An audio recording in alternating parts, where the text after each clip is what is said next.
नमस्कार दोस्तों, पीसीएस गुरुजी में आपका स्वागत है। दोस्तों, एक वक्त की बात है, गौतम बुद्ध लोगों को प्रवचन दे रहे थे। प्रवचन देते देते उन्होंने देखा कि एक व्यक्ति उनके पास में बैठा हुआ है, वो बहुत गौर से प्रवचन को सुन रहा है। उन्होंने ये भी देखा कि व्यक्ति तो प्रवचन सुन रहा है, पर सुनते सुनते अपने पैर का एक अंगूठा जो है वो हिला रहा है। अब यह बात गौतम बुद्ध को थोड़ी सी अनकंफर्टेबल करती है और वो प्रवचन देते देते रुक जाते हैं और बोलते हैं कि आप अपना अंगूठा क्यों हिला रहे हो। अब जैसे ही ये बात बोलते हैं गौतम बुद्ध, तो सब लोग सकबका जाते हैं कि अरे ये क्या हो गया भाई, बुद्ध जो है वो इतना अच्छा प्रवचन दे रहे हैं, अब ये अंगूठे की बात कहां से आ गई। अब व्यक्ति से पूछते हैं कि तुम ये अंगूठा क्यों हिला रहे हो। अब वो पहले तो उस व्यक्ति को समझ में नहीं आता कि इसका वो क्या उत्तर दे, क्योंकि अभी तक उसका ध्यान नहीं गया था कि उसका अंगूठा जो है वो हिल रहा है, क्योंकि उसका पूरा फोकस जो था वो तो प्रवचन के ऊपर था। फिर ये अंगूठे की बात कहां से आ गई। फिर भी उसने कहा कि अगर महात्मा आप जानना ही चाहते हैं कि ये अंगूठा मैं क्यों ला रहा था, तो मैं आपको बता देता हूं कि ये अंगूठा मैं हिला नहीं रहा था, ये अपने आप हिल रहा था। ये अपने आप हिल रहा था, इसको मैं अपने कंट्रोल से नहीं हिला रहा था। और हैरानी की बात यह है कि जब आपने इस बात का ध्यान दिलाया, इस बात का जिक्र किया, और जैसे ही आपने इस बात का ध्यान दिलाया, यह अंगूठा हिलना बंद हो गया। गौतम बुद्ध कहते हैं कि यही चीज मैं आज आपको समझाना चाहता हूं कि कई बार ऐसा होगा कि कुछ काम तो आप कॉन्शियसली करोगे, अपने विवेक से करोगे, अपनी समझ से करोगे, बट कुछ काम आपके ही द्वारा अपने आप हो जाते हैं। और आज की मेडिकल साइंस में उसको हम अनकॉन्शियस माइंड कहते हैं कि अनकॉन्शियस माइंड जो है कुछ काम कर देगा, कुछ एक्शन कर देगा, अनचाहा एक्शन। आपने चाहा नहीं, चीजें अपने आप हो गई हैं। अगर एग्जाम्पल और लेते हैं, आपने देखा होगा जब आप सोते हैं, सो रहे हैं और सोते सोते आपको एक सपना आया।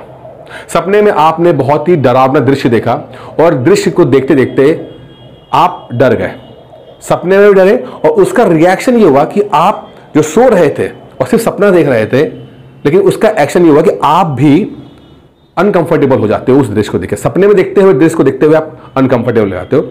यह चीज इंगित करता है कि हमारी जो सेंसेस है, बॉडी है,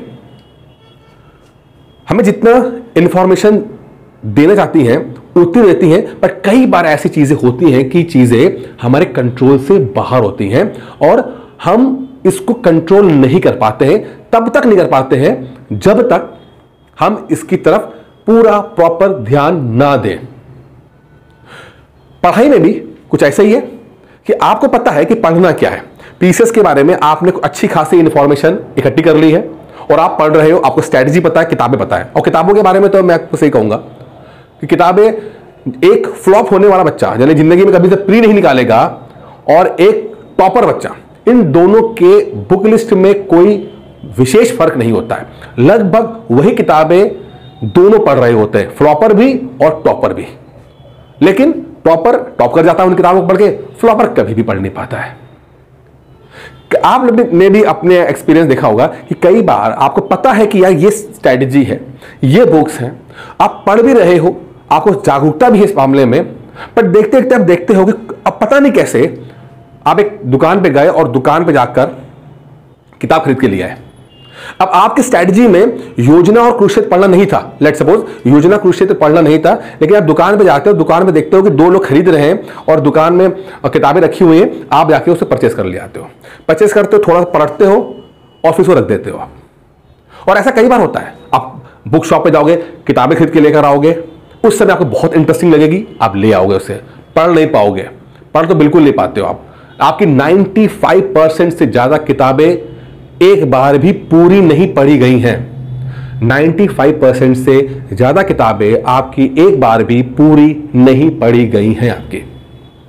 अब वीडियो देखते देखते आपको पता है कि स्ट्रैटेजी आप फॉलो कर रहे हो, आपको अपनी स्ट्रैटेजी पता है, आपको आप एक डिसिप्लिन फॉलो कर रहे हो, किताबें फॉलो कर रहे हो, नोट्स फॉलो कर रहे हो, आप वीडियो देख रहे हो, देखते देखते कहीं से किसी का वीडियो पॉपअप होता है और आपकी जो उंगली है वो उस वीडियो में जाती है और आप देखना शुरू कर देते हो, और उसमें किसी ने कुछ बातें बोली होती हैं जो कि वो भी बहुत अच्छी बातें होती है, और आप पूरा अपना फोकस उधर शिफ्ट कर देते हो और आप देखते हो कि जो आपने डिसिप्लिन बनाया हुआ था वो डिसिप्लिन में एक थोड़ा सा बदलाव आता दिखता है आपको। और बदलाव ऐसा होता है कि बहुत बड़ा बदलाव हो जाता है। जो स्ट्रेटेजी पहले अब कर रहे थे और जो बाद में करते हो उसमें जमीन आसमान का फर्क हो जाता है। और अंत में ना आप इस एक पहली स्ट्रेटेजी को फॉलो कर पाते हो ना दूसरी स्ट्रेटेजी को फॉलो कर पाते हो, क्योंकि दूसरी के बाद तीसरी स्ट्रेटेजी भी आपके सामने आती है, तीसरी के बाद चौथी भी आती है और अल्टीमेटली 5-6 महीने के बाद आप थक जाते हो, एग्जॉस्ट हो जाते हो और आप पढ़ाई छोड़ देते हो। और ये सिर्फ आपके साथ नहीं है, ये मत सोचना कि ये सब आपकी कहानी है, ये मैंने भी ऐसा किया हुआ है जब मैं स्टूडेंट था। ठीक है, तो कई बार ऐसा था कि मैं बुक शॉप पे जाता था और बुक शॉप पे जब जाते थे तो रंग बिरंगी किताबें दिखाई देती थी। मैं आज को कहता हूं रंग बिरंगी किताबें, एनसीईआरटी की समरी आई हुई है, पीले रंग लाल रंग से खरीद लिया उसको। अब भैया एनसीईआरटी पढ़नी है तो नॉर्मल एनसीईआरटी पढ़ लो, उसकी समरी पढ़ने की क्या जरूरत है। फिर आपने एक ऑथर के लिए अगले हफ्ते गए, दूसरे बंदे ने कुछ लिख दिया, उसको एमसीक्यू रूप में डाल दिया, आपने वो भी लिया, मैं लेकर आया। आलम यह था कि हफ्ते में एक आधा किताब तो नई मेरे पास आती ही थी, मैं खरीदता रहता। और दुकानदार मेरा पक्का दोस्त बन गया इस मामले में, क्योंकि भाई जब हर हफ्ते मैं 200-400 रुपए का उसका बिजनेस दूंगा तो मेरा दोस्त तो बन ही जाएगा। और ये मैं करता रहा अच्छे खासा समय करता रहा और मेरे घर में भी लाइब्रेरी बन गई, और मैं किताबें बहुत रंग बिरंगी, बहुत अच्छी भांति प्रकार की किताबें मेरे पास आ गई हैं, लेकिन मैं पढ़ नहीं पाया, किसी को भी बिल्कुल नहीं पढ़ पाया। और मैंने कुछ 4-5 महीने के बाद मैंने देखा कि मैं बहुत ज्यादा फ्रस्ट्रेट हो रहा हूं, मैं बहुत दुखी हो रहा हूं मैं, और रिजल्ट कुछ नहीं आ पा रहा है। जितना मैं मेहनत कर रहा हूं पता नहीं समहाउ उतनी मेहनत हो नहीं पा रही है या वो दिख नहीं रही है। मेहनत मैं कर रहा हूं, 8-10 घंटे पढ़ाई कर रहा हूं मैं, लेकिन समथिंग इज मिसिंग, कुछ मिसिंग है, समझ में नहीं आ रहा। इसी बीच में मैं बहुत ज्यादा सोचता हूं इसके बारे में कि ऐसा क्या हो रहा है। मेहनत में कर रहा हूं, 8-9 घंटे पढ़ाई कर रहा हूं, मेरे दिन में एक ही काम था, पढ़ना, पढ़ाई कर रहा हूं, बट चीजें हो क्यों नहीं पा रही हैं। इसी बीच में जब आत्ममंथन करता रहा तो मैं चीजें एक चीज पे निकाल पाया कि शायद मैं बहुत ज्यादा विचलित हूं, मैं बहुत ज्यादा डिस्टर्ब हूं, बहुत ज्यादा विचलित हूं। शायद कोई मैजिक ढूंढने की कोशिश में मैं हाथ पैर मार रहा हूं, होता है ना, मैजिक ढूंढने के चक्कर में मैं इस किताब पे हाथ मार रहा हूं, उस किताब पे हाथ मार रहा हूं, उस स्ट्रेटजी पे हाथ मार रहा हूं, उस स्ट्रेटजी पे मार रहा हूं, और अल्टीमेटली चीजें जो है जीरो हो जा रही हैं। और अगर मुझे कुछ करना होगा, अगर मैं चाहता हूं कि एग्जाम क्रैक हो, तो सबसे पहले तो मुझे ये हाथ पैर मारना बंद करना पड़ेगा, क्योंकि इससे मेरी एनर्जी और टाइम बहुत ज़्यादा वेस्ट हो रहा है। मैंने किताबें सब रख दी, सब किताबें कर दी और डिसाइड किया कि मैं कोई भी किताब नहीं खरीदूंगा। अब जो मेरे पास है मैं उसी किताब से पढ़ना शुरू करूंगा। और मैं देखता क्या हूं कि अगले 4-5 महीने में मैं सिर्फ वही किताबों से पढ़ता हूं जो मैंने किताबें चूज की थी कि भाई इन्हीं से पढ़ूंगा। अब जो होना होगा इसी किताब से हो जाएगा, सफलता मिले या ना मिले जो होगा देखा जाएगा। और 4-5 महीने के बाद एग्जाम से पहले मुझे कॉन्फिडेंस आना शुरू हुआ कि यार मुझे अब आता है, चीज़ें मुझे आ रही हैं, कोई दिक्कत नहीं है, मुझे चीज़ें याद भी हैं, क्योंकि फैक्ट्स याद करना मुश्किल होता था, फैक्ट्स भी याद हैं, कॉन्सेप्ट्स भी याद हैं, और अब मेरी तैयारी सही डायरेक्शन में हो रही है। और यही कारण था कि जब पीसीएस के एग्जाम, यूपीएससी के पहले आया एग्जाम, उसे क्रैक किया, प्री मेंस निकाला, इंटरव्यू तक पहुंचे, पीसीएस में प्री मेंस इंटरव्यू 2 बार पहुंच गया आराम से। और सबसे बड़ा जो इसका रहा, जो इतनी सफलता के पीछे कारण यह था कि शायद जो डिस्ट्रैक्शन थे उन्हें कम कर दिया। जो डिस्ट्रैक्शन थे, जो अनचाहे कर्म थे, अनचाहे कार्य थे, अनचाहे एक्शन थे, वो मैंने खत्म कर दिए अपने जीवन से। अब मैंने इस बात पे ध्यान दिया कि अगर मैं कभी बुक शॉप पे जाता था तो उस बुक शॉप पर अगर मैं किताब खरीदता था तो पहले मैं सोचता क्या कर रहा है भाई, किताब पढ़ पाओगे तुम, इस सवाल में अपने आप से पूछता था। और मेरा दिल अपने आप देता, अरे यार लगता है शायद ना पढ़ पाऊं, टाइम नहीं है मेरे पास। और आप बिलीव नहीं करोगे 95% तक की चीजें मैंने अपने जीवन से कट ऑफ कर ली थी। आज भी बहुत अट्रैक्ट होता हूं कोई किताब से, और सिर्फ पढ़ाई को लेकर नहीं है, सिविल की और भी किताबें होती हैं, पढ़ने का बहुत शौक है। तो किसी भी किताब को लेने से पहले एक सवाल मेरे मन में आता है कि यार क्या मैं पढ़ पाऊंगा इस किताब को, इस पीडीएफ को, क्योंकि जो मैं 10 बार नहीं पढ़ सकता उसको एक बार पढ़ने का भी कोई फायदा नहीं है।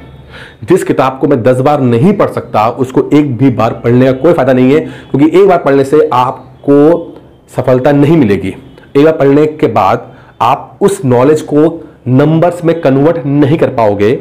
अगर आप चाहते हो कि जो किताब आपके हाथ में है उसे नंबर्स में कन्वर्ट कर पाओ, एग्जाम में कन्वर्ट कर पाओ, सफलता में कन्वर्ट कर पाओ, तो आपको 8-10 बार पढ़ना पड़ेगा, याद करके बिल्कुल घोल के पी जाना पड़ेगा, तभी जाके वो इंफॉर्मेशन नंबर्स में कन्वर्ट हो जाएगी, और एक बार पढ़ने से होगा नहीं। तो हमेशा मैंने अपने आप सवाल पूछा कि भाई क्या तू इस किताब को 10 बार पढ़ पाएगा? बहुत बार हुआ नहीं पढ़ पाऊंगा, कई बार हुआ हाँ पढ़ पाऊंगा, तो तुरंत खरीद ली उसको मैंने, फिर तुरंत खरीद लिया था। अब ये चीज करते करते एक चीज मैं आपको बताऊं, मुझे मेरे जीवन में और एक घटना घटी, और जो एक कॉन्सेप्ट था, इस चीज को भगवत गीता में बहुत अच्छे से समझाया गया है। और जब मैंने पढ़ा, उस समय तो नहीं पढ़ा, बाद में पढ़ा ना मैंने, तो मुझे लगा कि शायद जो मैं सोच रहा हूं और जो कृष्ण अर्जुन को बता रहे हैं, एक ही बात बता रहे हैं। क्या बता रहे हैं? देखिए 2 श्लोक है ये, ठीक है। अब हिंदी संस्कृत थोड़ी कमजोर है मेरी, ठीक है, उतना नहीं पढ़ा पाऊंगा, एक्सपेंड करेगा नहीं करेगा, लेकिन आप यह देखो, यहां पे देखो कि खासकर याला श्लोक देखिए, ये श्लोक देखिए, और इसमें आप समझ पाओगे चीजों को लेकर कि कितनी बेहतर बात जो कि मैं आपको एक्सप्लेन करने जा रहा हूं, वही बात कृष्ण अर्जुन को समझाते हैं। और अगर आपने समझ लिया तो आपकी जो स्ट्रगल है वो 90% तक कम हो जाएगी, अगर आपने बस इस श्लोक को समझ लिया। और ये मत समझिएगा कि ये एक धार्मिक श्लोक है, ना ना ना ना, भगवत गीता कोई धार्मिक किताब नहीं है। भगवत गीता बहुत ही कार्मिक किताब है, कर्म पे आधारित बहुत ही बेहतरीन किताब है, और सबको पढ़ना चाहिए, ठीक है। अब देखिए क्या बोलते, ये मैं यहां से पढ़ता हूं, खाली भावार्थ से पढ़ता हूं। जो पुरुष, ठीक है, नहीं यहां से, याला नहीं, नीचे वाला, ये तो चलो हो गया, दूसरा वाला याला श्लोक था। इस श्लोक को देखते हैं और आप इस श्लोक को समझ पाएंगे कि कितनी अच्छी बात बोली है। और पहले जो पुरुष सर्वत्र स्नेह रहित हुआ, उस शुभ और अशुभ वस्तु को प्राप्त होकर न प्रसन्न होता है न द्वेष करता है, उसकी बुद्धि स्थिर रहती है। बुद्धि स्थिर रहती है आपकी, स्थित प्रज्ञा, स्थिर, बैलेंस्ड, बैलेंस बुद्धि की बात कर रहा है कि बैलेंस रहो, बहुत अट्रैक्ट ना हो जाओ, बहुत डिमोटिवेट ना हो जाओ, स्थिर रहो, चाहे कोई सा भी सिचुएशन रहे। और दूसरा श्लोक जो देखिए, और कछुआ सब और अपने अंगों को जैसे समेट लेता है, वैसे ही जब यह पुरुष इंद्रियों के विषयों से इंद्रियों को सब प्रकार से हटा लेता है, तो उसकी बुद्धि स्थिर हो जाती है। क्या बात बोली है, क्या बात बोली है कि जिस तरह कछुआ अपने सभी अंगों को अंदर सिकोड़ लेता है, उसी तरह से आपको भी अपनी इंद्रियों को अंदर कर लेना चाहिए। यहां पर बताना चाहते हैं कि जितनी इंद्रियां आपकी, इंद्रिया में सेंसेस ज्यादा अनकंट्रोल्ड रहेंगे, आंखें, कान, नाक, हाथ, ये उतने ज्यादा ये चीजें अनवांटेड काम करेंगे और कर रहे हैं, आपके जीवन में करते हैं। कई बार आप ना चाहते हुए वो काम कर ले आते हो जो आप चाहते नहीं हो, काम हो जाता है, बस बाद में आपको पछतावा होता है यार मैं क्यों किया ये, क्योंकि आपने इंद्रियों को खुला छोड़ रखा है, खुला छोड़ रखा है। कृष्ण क्या बोल रहे हैं, अंदर कर लो यार, कंट्रोल में करो, कि जो करने जा रहे हो पहले देखो कि क्या है। जैसे कह रहा किताब लेने गए, पढ़ पाओगे, पढ़ पाओगे, अपने आप दिल से आवाज निकलेगी, नहीं पढ़ पाएंगे, हटा दो, पढ़ पाएंगे, रख लो, किसी के लिए जरूरी नहीं है। बुद्ध भी यही बात बोलते हैं कि अंगूठा क्यों हिला रहे हो, अपने आप क्यों हिल रहा है, लेकिन जैसे इंडिकेट किया वैसे अंगूठा हिलना बंद हो गया। कि अनचाहा काम जो है, अपने सेंसेस को खुला मत छोड़ो, क्योंकि ये सेंसेस आप पे कंट्रोल कर लें, और कर रहे हैं। आज के सिचुएशन के अंदर हालात ये है कि मोबाइल टेक्नोलॉजी की वजह से और उसके एल्गोरिथम की वजह से चीजें ऐसी हो गई हैं कि हम लोग बहुत सारे काम ऐसे करते हैं जो कि अनवांटेड है, ऑटोमेटेड है, अनवांटेड और ऑटोमेटेड है। हम चाहते नहीं है लगातार वीडियो देखना, बट पता नहीं क्यों देख रहे हैं, 1 घंटा 2 घंटा 3 घंटा देख रहे हैं।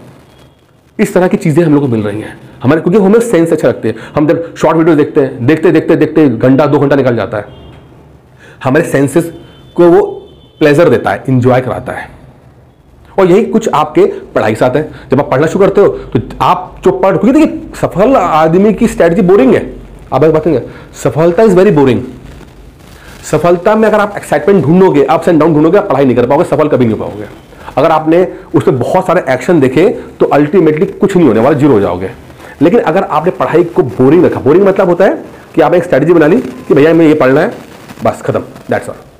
कोई बहुत उसमें एक्साइटमेंट नहीं कि ये पढ़ डाला, वो किताब ले ली, ये किताब ले ली, वो किताब ले ली, उसमें अल्टीमेटली वो जीरो आता है।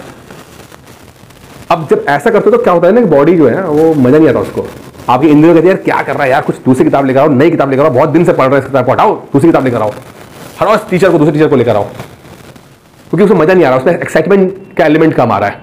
और जब ये होता है तो सेंसेस आपको भटका देते हैं। यही कारण है कि महीना 2 महीना 3 महीना पढ़ने के बाद आप दूसरी निकल जाते हो। बड़ी बड़ी कोचिंग, दिल्ली की बड़ी बड़ी बोर्ड लगा ना, आजकल हमारे एक बड़ी कोचिंग है आजकल लखनऊ में, उसके बहुत प्रचार चल रहे हैं, पूरे शहर में चल रहे हैं, खूब आपके शहर में, नाम नहीं लूंगा, आपके शहर में आ गई है। उस कोचिंग, दिल्ली की कोचिंग है बड़ी वाली, हिंदी माध्यम की नंबर 1 कोचिंग, उस कोचिंग में लगभग 20,000 बच्चे पढ़ते हैं, एक मेरा एस्टिमेशन है। अच्छी कोचिंग है, कोई दिक्कत नहीं। अब ये जो लोग, बाकी शहर के लोग जब उस कोचिंग में जाते हैं, दिल्ली जाते हैं, पढ़ने के पर्पज से आते हैं, वहां रह के भी इसका भी कोर्स पूरा नहीं कर पाते हैं। मतलब कोचिंग जो देना चाह रही है वो भी नहीं कर पाते हैं। क्यों? एक्साइटमेंट चाहिए, क्योंकि एक ब्रांड, एक टीचर की जो बहुत बड़ा ब्रांड बन चुका है, उसके नाम पर चले तो गए, महीना 2 महीना एक्साइटमेंट था, लेकिन क्या ना कि 2-3 महीने के बाद वो एक्साइटमेंट कम हो जाती है। अब टीचर को रोज देखना, पढ़ा रहा है वो, क्योंकि जो पढ़ा रहा है वो पढ़ाई बिल्कुल अलग है जो रील्स बनती है। रील्स में तो काट छाट करके एक कॉमेडी डाल दी जाती है, लेकिन पढ़ाई तो पढ़ाई है, पढ़ाई तो नॉर्मल पढ़ाई है, ठीक है। और वो जब महीना 2 महीने गुजरता है तो देखता है कि यार मजा नहीं आ रहा, उसके सेंसेस बोलते मजा नहीं आ रहा, और जब मजा नहीं आ रहा होता है तो वो भटकता है। फिर क्या करता है? वो दूसरी कोचिंग में जाता है, तीसरी कोचिंग में जाता है, इधर की नोट्स उधर की नोट्स करता है, और अल्टीमेटली अगले 1.5-2 साल के बाद 2 लाख 4 लाख रुपए खर्चा करने के बाद जीरो लेकर आता है। कभी सफल नहीं पता। कोचिंग गलती नहीं है इसके अंदर, कहीं ना किताबों गलती है, आपके सेंसेस को आपने अनकंट्रोल्ड छोड़ दिया, वही आप सारी आफत में छाए हुए हैं। तो प्लीज अपने सेंसेस को अनकंट्रोल मत करो। जो भी आपका एक्शन हो रहा है कॉन्शियस रहो। यही बुद्ध बोलते हैं, यही कृष्ण बोलते हैं, होश में रहो। अगर आप बेहोश होकर तैयारी कर रहे हो ना, आप कभी सफल नहीं हो पाओगे। बेहोश होकर तैयारी नहीं की जाती, होश में रहिए, कर क्या रहे हो क्या रहा है। कई बार आपका शरीर आपको धोखा दे देगा, लेकिन आपको स्थित पर रहना है, यही कृष्ण कहते हैं। और ये अगर अपने आप हो जाए, अगर आप खुद कर पाओ तो बहुत अच्छी बात है, सब बंदे बता दिया है। लेकिन अगर आपको नहीं हो पा रहा है तो जो कोर्स मैं आपको देना चाहता हूं, एक यूपीपीसीएस का जो कोर्स है, आप उसे ज्वाइन कर सकते हो, क्योंकि यही फिलॉसफी मैं अपने स्टूडेंट को देता हूं, सेम फिलॉसफी, ठीक है। आप लोगों से यही बुलाता है कि भाई जो 17 मंथ्स का जो कोर्स है, 17 महीने का जो कोर्स है 17 मंथ्स का, ठीक है, यूपीपीसीएस 2024 के लिए, जिसके अंदर प्री प्लस मेंस की तैयारी कराई जाएगी। हर चीज, शर्त एक ही शर्त है कि आपको जो वीडियो, पीडीएफ और टेस्ट दिया जाएगा, फिर आपको कुछ और नहीं लेना, क्योंकि जो वैल्यूज मैंने अभी बताई हैं उसको आपको देने के लिए आपको एक पर्टिकुलर स्ट्रिक्ट डिसिप्लिन में रखना पड़ेगा। पहले बोल देता हूं भाई, किताबें सब अच्छी, दुनिया की सब किताबें अच्छी हैं, मैं ये नहीं कह रहा कि सब कुछ हमारे यहाँ आता है, बात वो है ही नहीं कि सब कुछ आता कि नहीं आता है। आप कितना बर्दाश्त कर पाओगे, आप कितना ट्रेन कर पाते हो अपने आप को, बात इसकी है कि आपको वो चीजें याद हुई है। तो पहला स्टेप जो मैं आपको दे रहा हूं, पहले वो तो याद कर लो, वो याद हो गया, वो बेस बन गया, उसके बाद आपके पास अगर टाइम है और एनर्जी है तो पढ़ो जो पढ़ना है यार, कौन मना कर रहा है आपको, ठीक है भाई। अगर प्री में अगर मैं कहता हूं आपसे कि 150 क्वेश्चन आते हैं, आपके 90 पे कट ऑफ जा रहा है, तो मेरा पहले फोकस इसके ऊपर होता है कि यार किसी तरह 90-95 क्वेश्चन आपको आ जाए।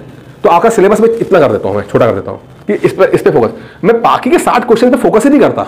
क्या करना है, जब हमारा एग्जाम निकालने के लिए हमें जितना पढ़ना उतना पढ़ लेते हैं। मैंने आपको पहला स्टेप है ये, इसका मतलब कंप्लीट पहला स्टेप है ये, आपको दे दिया। उसके बाद आपके पास एनर्जी बचती है तो मैं खुद ही रेकमेंड करता हूं या खुद ही चीजें दे देता हूं कि आपको पढ़ेंगे। लेकिन स्टार्टिंग करने के लिए मेरे लिए, क्योंकि मेरी नजर में जब आप शुरू करते हो तो बिल्कुल जीरो पे होते हो, और मैं आपको वैसे ही ट्रीट करता हूं जैसे एक बिल्कुल फ्रेशर बच्चा होता है। तो भले आपने कितना भी झंडे गाड़ रखे हो, और मैं स्टेप बाय स्टेप आगे लेके चलता हूं उसके अंदर, ठीक है। तो ये रहेगा। इसकी जो फीस रखी गई है 17 महीने कोर्स में, फीस बहुत कम है, 45,000 रुपए, 4500 रुपए, 4500 4500 रुपए इसकी फीस है। और इसके लिए आप 9919521521 और 555 पे कॉल करके इस कोर्स की जानकारी ले सकते हैं। बाकी डिस्क्रिप्शन बॉक्स में भी नंबर दिया हुआ है, वहाँ बात कर लेते हैं। देखिए, कोर्स आप करो या ना करो वो तो आपकी मर्जी रहेगी, पर जब मैं जो बातें बताई है ना, और जो एक्सपीरियंस शेयर किया है, प्लीज़ इसको ध्यान से समझिएगा। ये न सिर्फ पढ़ाई में बल्कि जीवन के हर मोड़ पे आपकी हेल्प करेगा, क्योंकि कोई चीज़ अलग नहीं है, पढ़ाई और जीवन अलग नहीं है। हम लोग बेवकूफ़ होते हैं जो समझ नहीं पाते क्या है। बुद्ध और कृष्ण अलग नहीं है, सब ने एक ही तरह की बातें बोली हैं। और जितना आप समझ लेते हो, ना सिर्फ आपकी पढ़ाई बहुत स्मूथ हो जाएगी, आपका जीवन भी बहुत स्मूथ हो जाएगा। आज की वीडियो में इतना ही था।